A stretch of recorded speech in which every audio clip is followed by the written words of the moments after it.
আপনাকে ভীষণ পছন্দ করে একজন মানুষ হুট করেই একদিন আপনার উপর থেকে আগ্রহ হারিয়ে ফেলবে।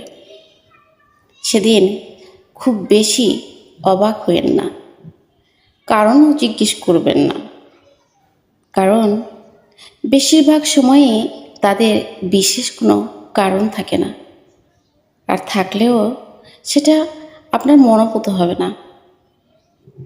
মানুষের পছন্দ অপছন্দ কোনো কারণ ছাড়াই পরিবর্তনশীল।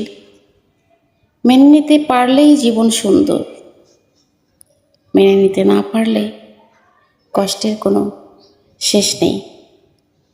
জীবনকে সুন্দর করুন, মেনে নিন আপনি যে মানুষটাকে পছন্দ করতেন সেই মানুষটা আপনার যোগ্য নয়। এটা মেনে নিতে পারলেই সব কিছু উপেক্ষা